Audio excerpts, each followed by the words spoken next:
afternoon. This is Kelly with FDF Tactical. We got local gunslinger Ryan Reid going to give us a tactical tip, and I'm going to turn it away. Yep, actually. Talking a little bit about grip today. There's a lot of things you guys have learned shooting with Kelly in the class.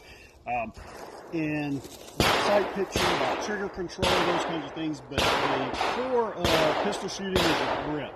Everything comes down to grip.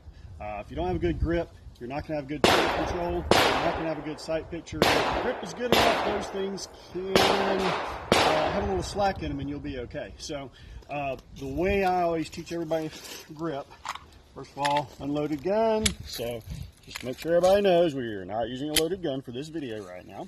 For the grip, strong hand. Very important that you keep this finger out of the trigger guard at all times unless you're shooting. Normal grip. I use a thumbs forward grip with that thumb pointing forward towards the target. What everybody doesn't think so much about is your support hand. Where does this go? All right, this meaty part of your hand goes right in there because you want to get as much hand on the gun as you possibly can. So that goes in there, pushes against the gun. This thumb points forward, these fingers wrap around. And what am I doing when I put my hands on there? Well, this hand, you want to grip it like you're swinging a hammer. A lot of people teach different amounts of pressure in each hand. I prefer a good strong grip in this hand, but not a death grip. And in this hand, get your grip, build it up, and squeeze with just about as much force as you possibly can with your offhand grip. You're going to wrap this around, you're going to pull that back, and you're going to try and squeeze in on the grip.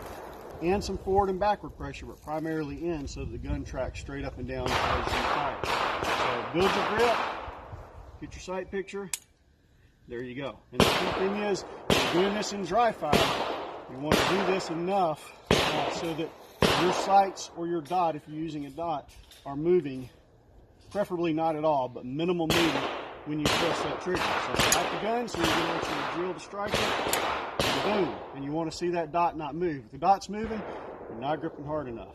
If you're doing this in dry fire on a regular basis, if you do 15 minutes of dry fire, you'll know you're doing it right if your forearms hurt when you're done, especially your support hand grip. So work on your grip, keep working with Kelly, and get better.